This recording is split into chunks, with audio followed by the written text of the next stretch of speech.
Well, hello everyone and welcome to this webinar. We will start in a moment, but before that, please keep your microphone and camera off during the presentation. And at the end, there will be a 15-minute session for questions.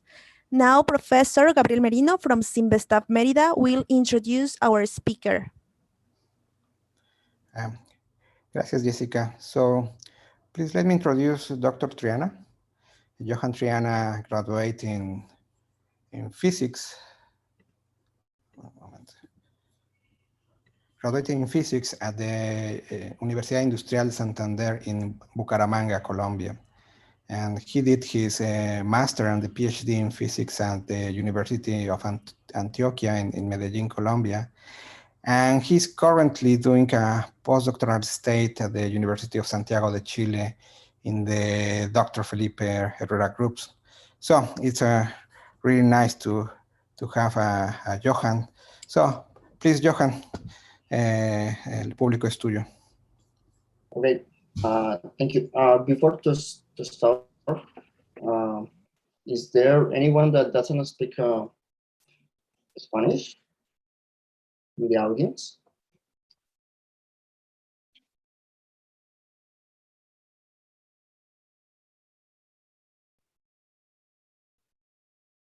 Just to give the talk even in English or in Spanish?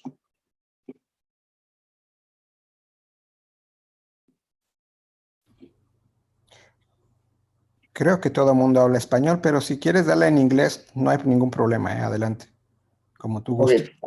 Okay, no problem. Thank you, Gabriel. My name is Johan Triana, and I'm postdoc at the Universidad de Santiago in the group of Professor Felipe Herrera. And thank you for the invitation in this event to the Red Latinoamericana Physicoquímica Teórica.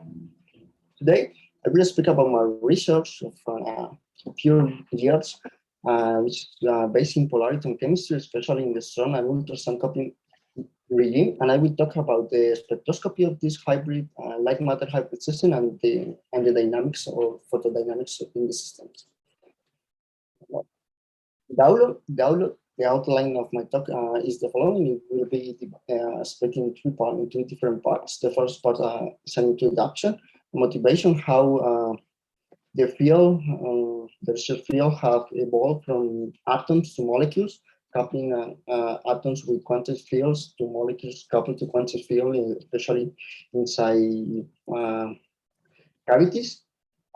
Second, I will speak about Polariton chemistry at infrared regime, where experiments are performed mainly in Fabry-Perot cavities, and also the theory that I have developed here in Santiago.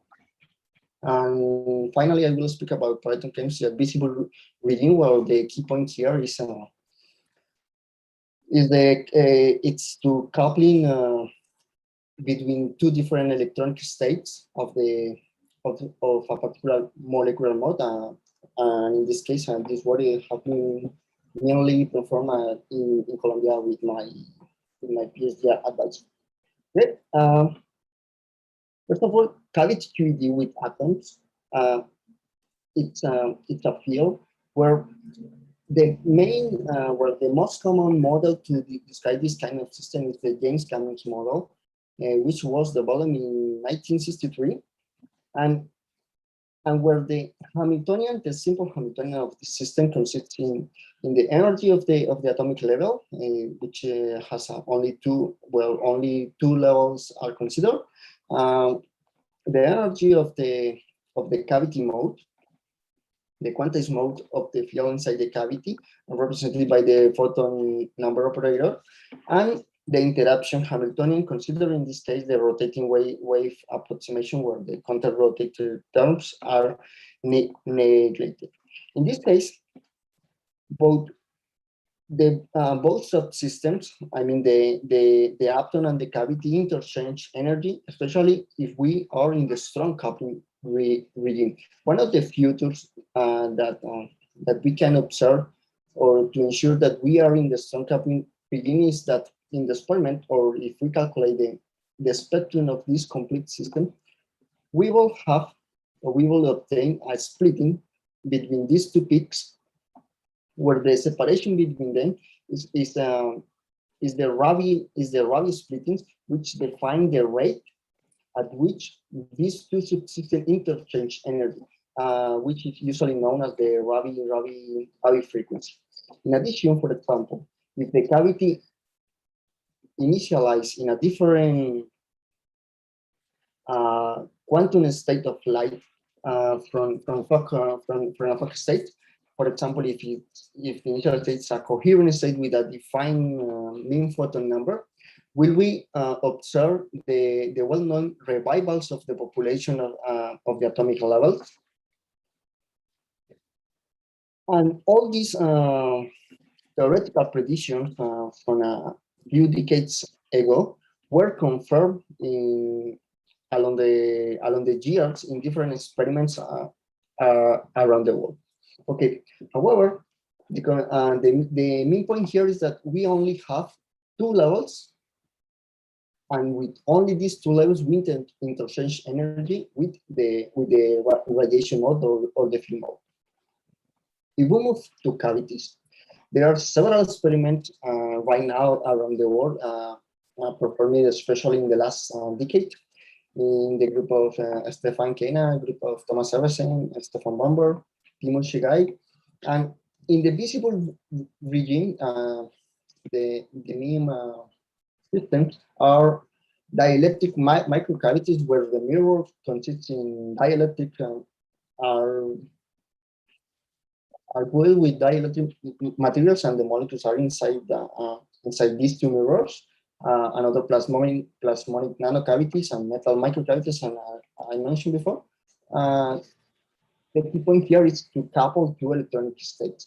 However, if we go to the infrared region, experiments at this part of the electromagnetic spectrum is performed especially in Fabry-Perot cavities, where the molecular modes of the molecules that couple with the field inside these cavities is usually a microfluid inside these cavities. And these experiments right now are performed in the group Thomas Sevensen and Blake Siskin, and they're published in Abel in USA. However, what is the change with an atom to move from an atom to a molecule? Okay, consider that we have or that we select a particular mode, I mean electronic or vibrationally, of a mode. In this case, from the hexacarbonyl, I select the carbonyl mode. And what happens if I put inside the cavity and couple this mode with a particular mode of the cavity? Okay, we will obtain almost the same that in the atomic case if we consider only the two first vibrational levels of the molecular mode. Will we obtain the splitting, which are represented by these two states that are known, especially which are known as the lower polariton and upper polariton. And also we can consider more Fock states. However, if the mode is vibrationally, there is no limit to go beyond the first excited vibrational level. We can include more vibrational levels. We create more polariton states. These states are the hybrid states created or generated by coupling light and matter here. Okay? This is the main change moving from atoms to molecules. Now, what happened, or why this research is interesting, is because we can modify chemical reactions, putting all the reaction inside the quantum cavity. First, to have a comparison point, I will explain in a few words the picture out of cavity. Consider that we want to make this reaction, this chemical reaction. We consider an inner solvent, which is the ethyl acetate, that excites these carbonyl modes or activate this carbonyl mode, which interacts with the fluor ion. And at some point, the fluor ion helps to break the bond and we obtain these two products. From these reactants, we obtain these products at a specific reaction rate, which can be measured in the experiments. Now, if we put all these components inside the quantum, inside the cavity, and boil the cavity in a way where the carbonyl mode of the ethyl acetate and the carbonyl bond of the solvent is on resonant with one of the modes of the cavity. I mean that one of the frequency modes of the cavity it's on resonance with this carbonyl bond. If we do this and measure again the reaction rate, we obtain that the reaction rate increased, accelerating the chemical reaction that we want to do. Know that the empty blue circles define the reaction rate out of the cavity. And what happened, for example, even if instead of use the ethyl acetate, we use an isotope of the ethyl acetate, we don't have any reaction rate. We don't have a chemical reaction is not performed even inside or outside the cavity. Using an isotope means that we move this peak, the frequency of the carbonyl mode of the isotop, and as a consequence, it's not resonant with one of the frequency modes of the cavity. Okay, this experiment was performed even just two years ago. Okay, with this introduction, I want to start explaining the Polariton chemistry at infrared reading, especially anharmonic vibrational Polaritons. As a theorist, the first thing is to define a model to represent or to describe the system that we want to describe the system.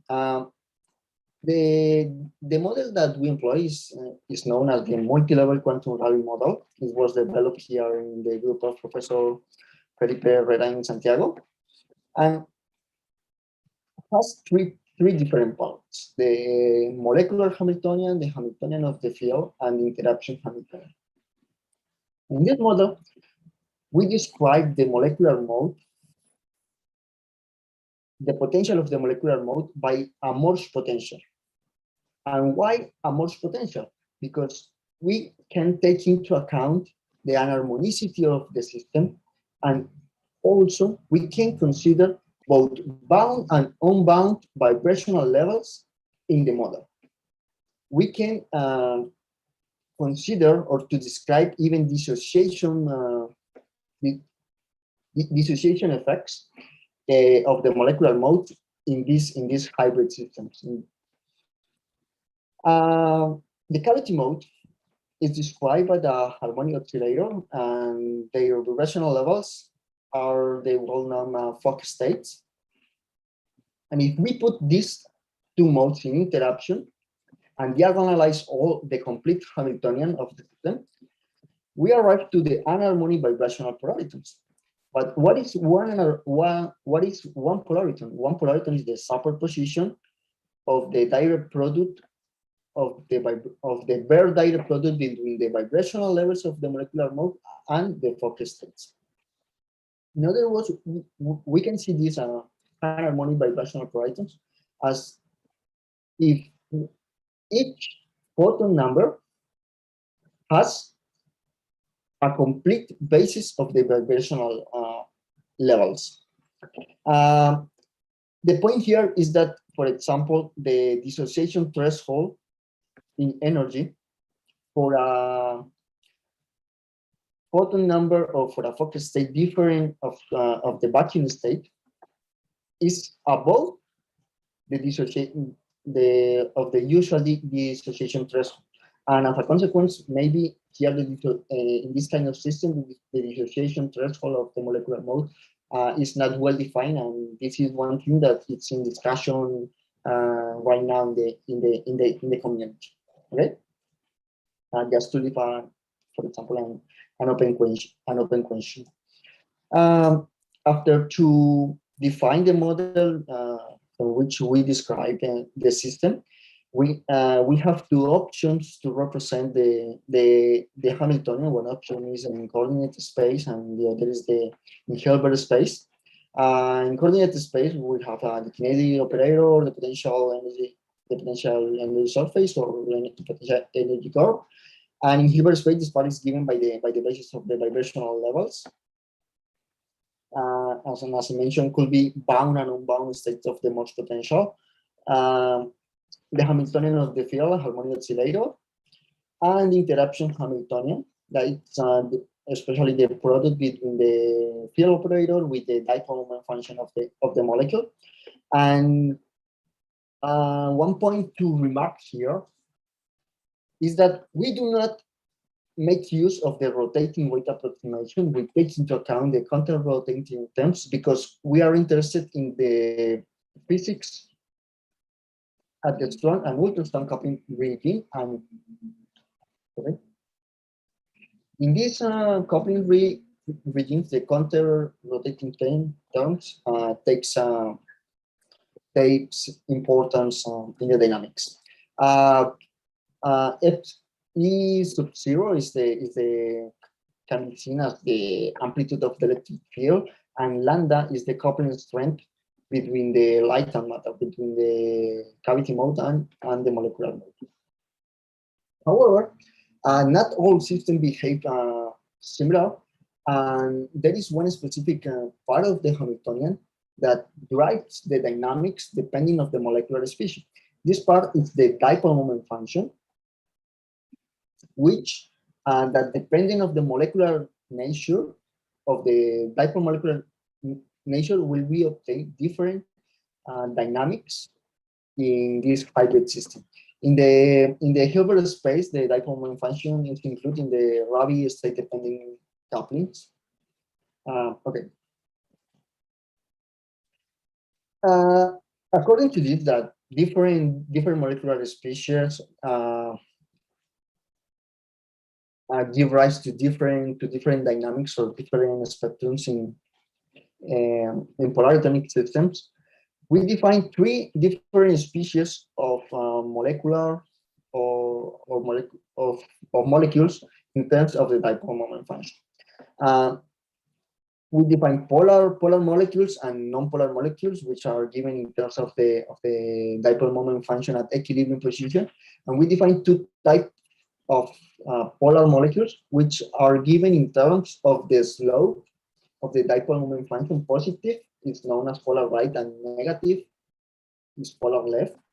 And all these molecular species can be modeled by the same dipole moment function, by the same functional form, just by changing the corresponding parameters. However, if we go to traditional ER spectrum, all these molecular species has similar spectrum. In other words, what are the transition dipole moments in the molecular dipole matrix?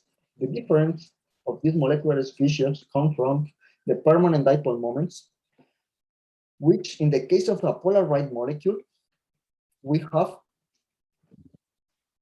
the highest values of the permanent dipoles in terms of the vibrational quantum number, and the functional form of this is looks like a Poissonian distribution. In the case of a polar left, the functional form and the vibrational quantum number is like an exponential decay. And for non-polar, I want to mention here that non-polar has the lowest values of the permanent dipole moments, and this is the key point to describe correctly this kind of system in different phenomena. Okay. For example, I will start with the spectroscopy of nonpolar molecules. Consider the Polariton spectrum of this hybrid system with nonpolar molecular species. Here I have 2 calculations in black I show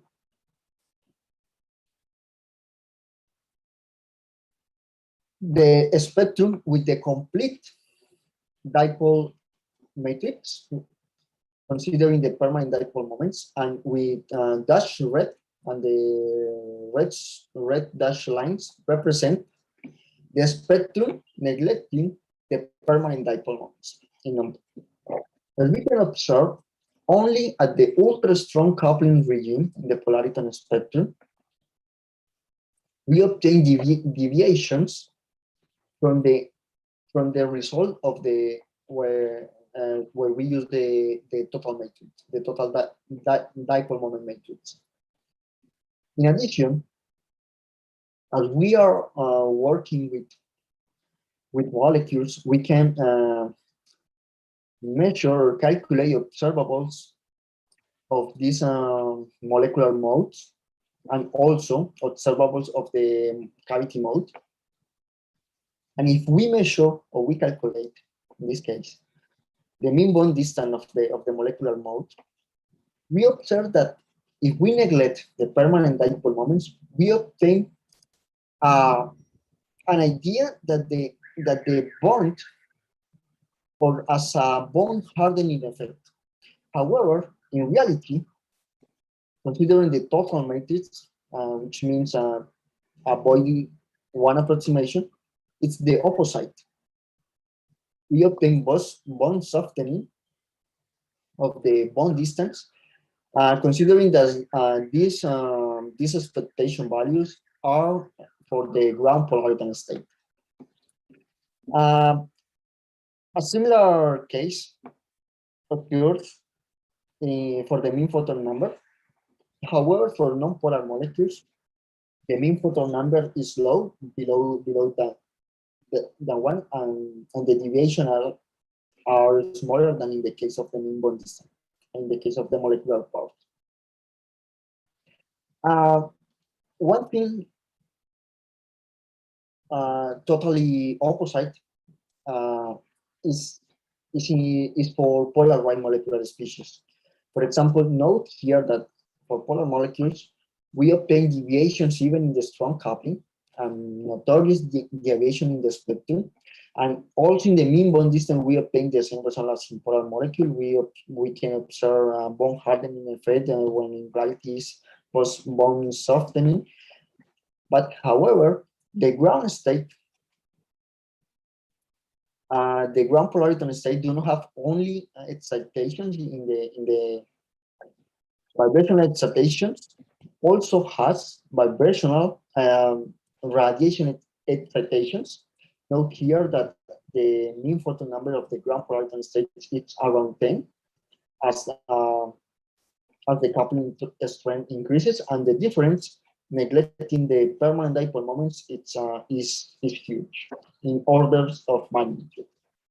Okay, this is one point to consider, that we need to take into account the total matrix in this kind of system. Now I go from static properties to photodynamics, and the first example that I want to show is the self-dissociation of polar white molecular species. In this case, I choose the bond distance. I couple the bond distance of the hydrogen fluoride molecule to an infrared cavity, considering that this molecule is a polar white type. Here I have the potential energy curve of the bond distance of the hydrogen fluoride molecule. This is the function of the dipole moment. And first, I want to mention that all photodynamics, are performed using the multi-configurational time-dependent Hartree method, which is a very efficient method that considers a specific ansatz to solve, to propagate the wave function by solving the time-dependent Schrodinger equation. Okay. Before to explain what happened with this molecule inside a cavity, I want to explain what is the result if we use a continuous wave laser with a high intensity regime with this hydrogen fluoride molecule, just to have comparison point. After the subject, the hydrogen fluoride molecule with this continuous wave laser, the bond distance, and if we measure or if we calculate the mean bond distance, the bond distance increases as the molecule is continuously pumped. This means that the hydrogen fluoride molecule is vibrationally excited, and not only the mean bond distance increases, we can also obtain finite dissociation probabilities. But note here that the dissociation probabilities is measured or calculated in terms of the population of the bound state.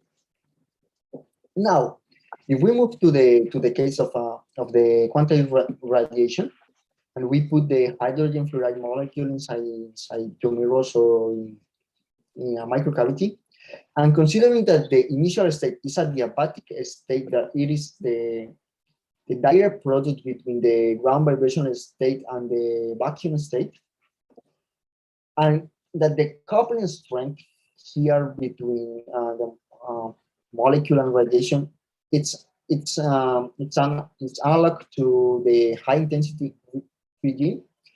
The molecule, without any other external source, also it's excited vibrationally, and also we can obtain finite dissociation probabilities without using any other external source, without using lasers. Here, I want to mention that this effect, that the blue line represents the effect of the dissociation, considering just one mode of the cavity. And this dissociation probability increase if we consider that the molecule can couple, although it's not on resonance, although the first transition is not on resonance with the cavity, but the transition between higher vibrational levels could be on resonance with other modes of the cavity, which accelerates the dissociation of the molecule, as I show here with the red line. Okay, this is one new effect that we want to publish as soon as possible, and we are working in the new draft. And now I move to a test of this model with experimental results. In this case, we consider that the NO mode of sodium nitroprusside, which is a polar left molecule, is coupled with a Fabry-Perot cavity. We boiled the Morse potential and calculate by a simple calculation using Gaussian and DFT, a DFT calculation, a simple DFT calculation, just to have an idea what type of molecule or what type of molecular nation is the NO mode. And those are the points that we calculate, and this is the dipole moment that we use that give us the idea that it's polar left. And we consider in the model the total dipole matrix. Okay, here we have the experimental, the 2D infrared spectrum experimentally of the NO mode coupled to a Fabry-Perot cavity. And the horizontal lines represent the cuts that are shown here below, where the positive peaks represent transitions from the ground polariton state to the first branch of polaritons, I mean to the first lower polariton and to the first upper polariton, the hybrid states of the complete system. And also it can represent transition from the ground polariton state to the first excited vibrational state, just in the molecular mode. And the negative peaks here represent the transition from the first branch of polariton states to the second branch of polaritons. And the importance of this work, of these experiments, is that it is the first time that polariton to polariton transitions are observed. It's the first experiment where polariton to polariton transitions are observed. And also negative peaks could represent a transition from the first vibrational excited state to the second vibrational excited state. Okay.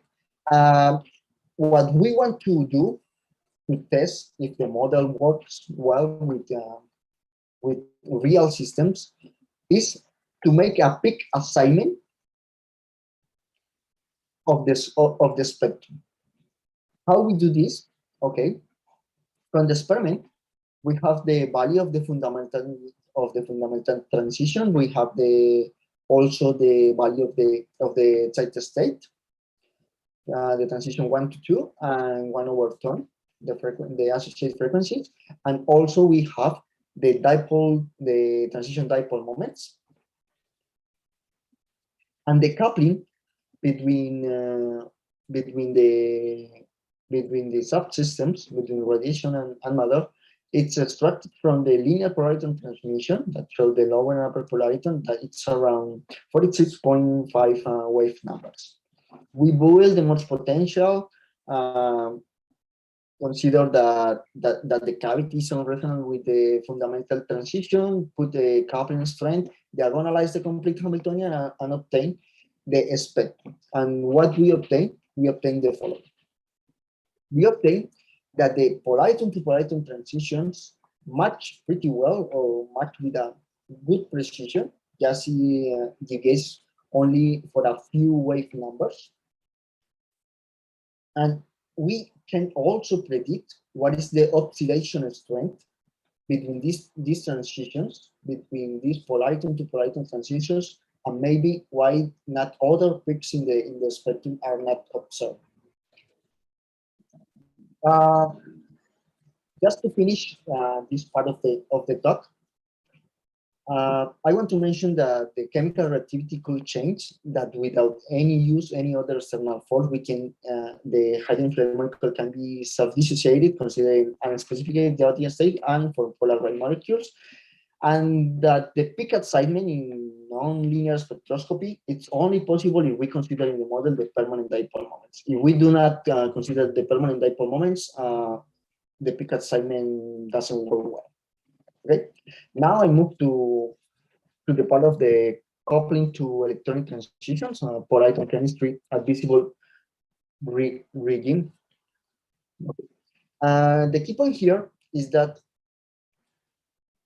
the cavity or the cavity frequency, it could be on resonance in electronic transitions.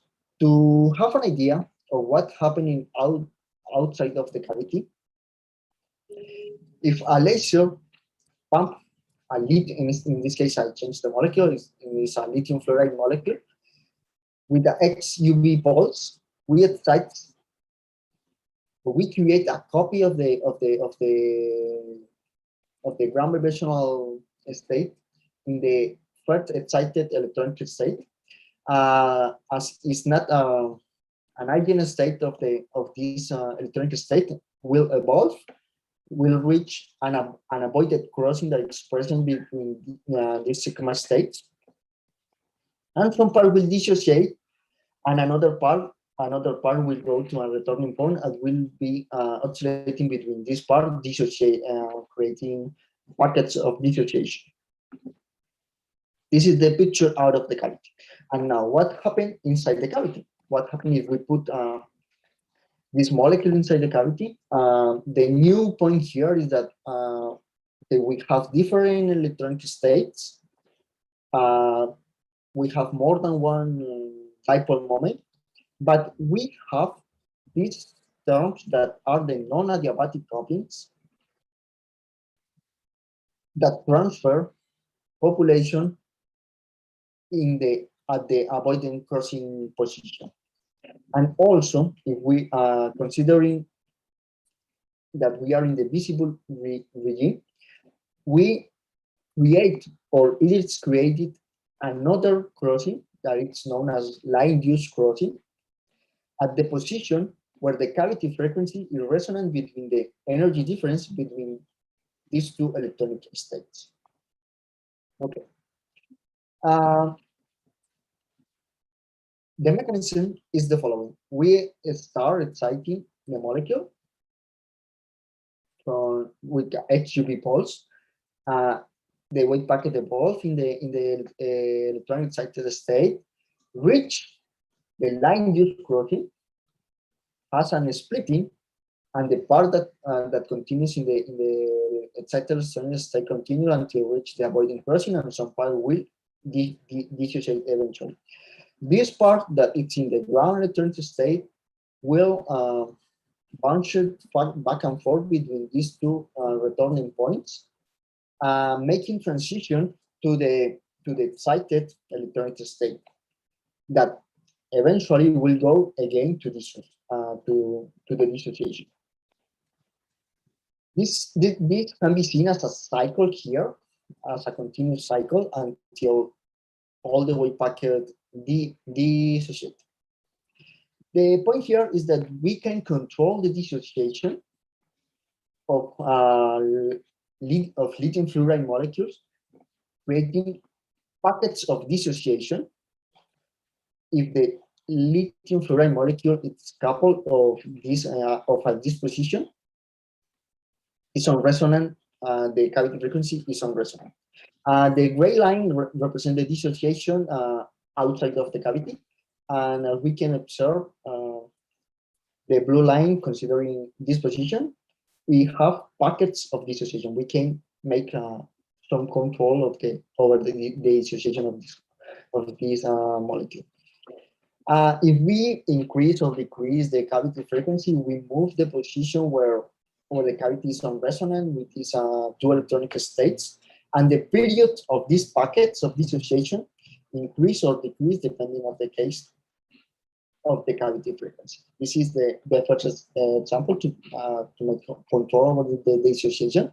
The next case is a discussion of the network. Is a discussion between what happened with these molecules with quantum fields and what happened if I consider, instead of quantized fields, classical fields. When I mean classical fields, it's continuous wave lasers with the same frequency of the cavity frequency.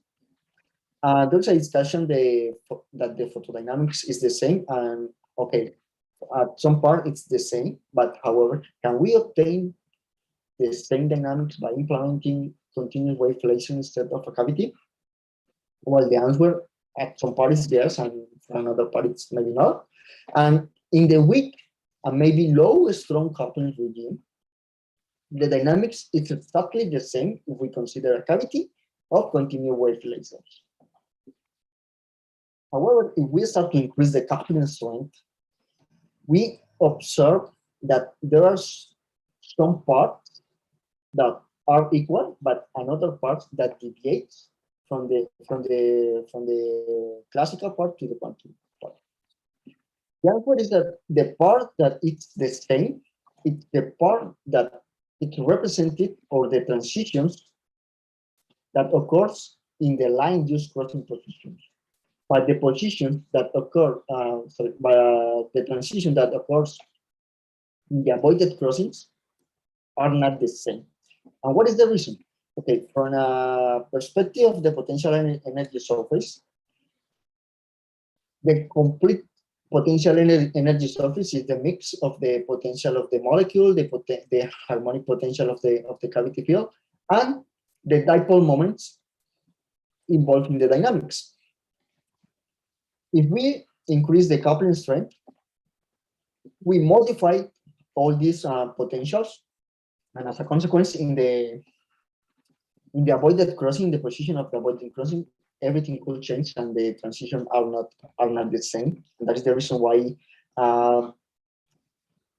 the quantum dynamics deviates from a semi-classical quantum part. In addition, we can, for example, calculate the population at a given time of the vibrational levels in the ground electronic state, and we can observe that then there is a shift between the classical and the quantum part. That is a future that the potential surface are modified. In addition, also, we have two photon transitions in the quantum case, which is represented by the peak in this position close to 1 electron. Okay, this is the discussion about quantum versus classical fields. And finally, one of the other parties, is there any way to know that the line-induced crossings are real? Okay, in this work, in this paper, we propose an experiment to reveal the presence of the line-induced crossings. The mechanism is the following: molecular beam shoots molecule by molecule, assuming that we can shoot a molecule by molecule, enters to the cavity, or before to enter to the cavity, we excite the molecule with the XUV palm laser, which goes to the excited electronic state, and the molecule enters to the cavity. It's coupled to the quantum radiation, which generates the line-induced crossing, and at some point, the portion of the wave packet that is in the ground electronic state will move between these two returning points. But at some time, we can send a pulse laser. This laser should be, according to the difference, to the energy difference, should be an infrared laser and it has a polarization that couple a sigma state with a pi state in order to do not interfere with the polarization of the cavity field that excites this portion of the packet to the pi state. And as these two portions of the wave packets goes to dissociation, assuming that the pi state is completely dissociative state, we can, at the end, we can measure two kinetic energy release, one from the provided by the infrared pulse and another provided by the UV pulse. And if we can perform this experiment in the laboratory, we can detect this kinetic energy release, and it's a measure, or it's an indication that that the line-induced crossings are real in this kind of hybrid systems. I here have two examples, one from a cavity, the cavity frequency resonance at a specific point and another point that depends also on the time delay of the prod pulse.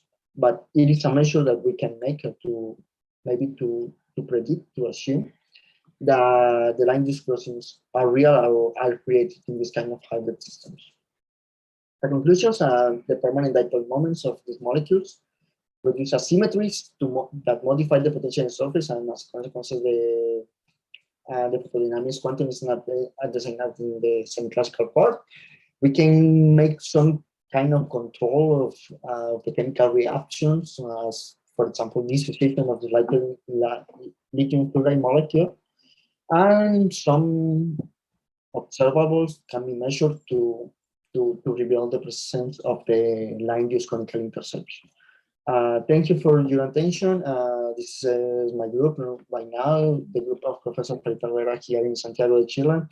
Thanks to the funding funded by the postdoctoral fellowship here in Chile, and MIRO, the Millennium Research Institute, the Millennium Institute for Research in Optics here in Chile.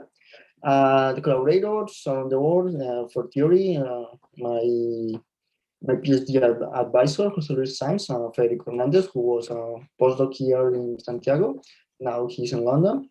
And experiment and the people from the Naval Research Laboratory in USA. Thank you for the attention. Thank you very much, Dr. Triana. It's a very interesting topic. So now we will move on into the question session. For that, please click the raise hand button, which is in the participants window. Then I will let you know when it's your turn to ask. Another way is to let us know through the chat. For people who is watching us on YouTube, they are also able to ask questions through the chat box. So let's start. We have 15 minutes.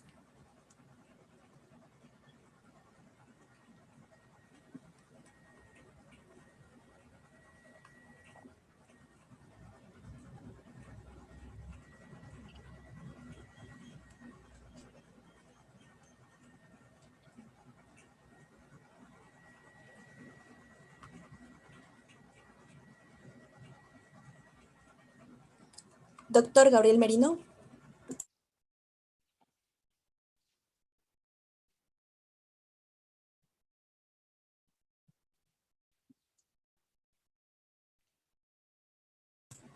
Doctor Merino, you can turn on your microphone. Ya suena ya se escucha ya, ¿verdad? Okay. Sí. So I have a couple of questions. The first is that if these models could be applied to any type of cavities like fullerenes or nanotubes. Do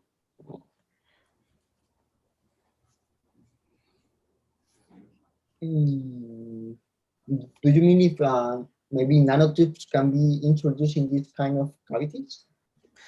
Yes, there are some nanotubes that are not too long. So basically, if you put a molecule inside. Yeah. For example, maybe not exactly a Fabry-Pérot cavity. Maybe not, depend of the length of the molecular system or the solid state system. But there are another kind of systems, for example, like this one, that it's a plasmonic nanocavity. You maybe can put the system, the molecular system, inside this kind of systems. There is the only thing is to boil the cavity or the plasmonic system in a way that the frequency that you generate is on resonant with some particular mode of the nanotube to maybe to increase the efficiency of the phenomena that you want to observe.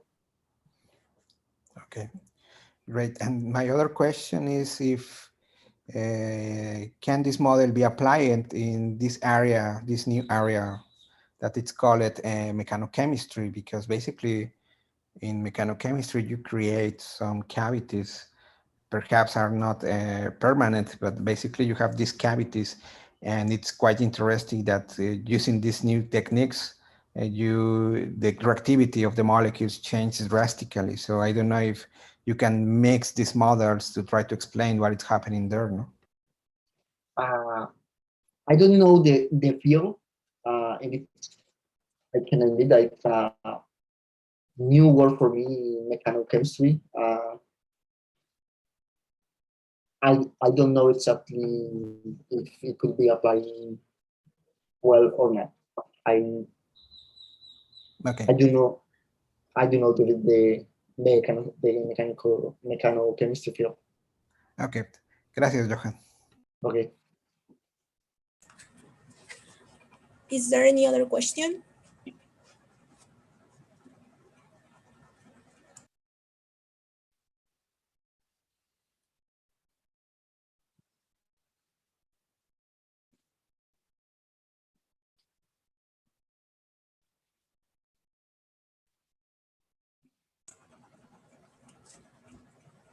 Well, so one more time, we thank our speaker, Dr. Johan Triana, and the entire audience for joining us today.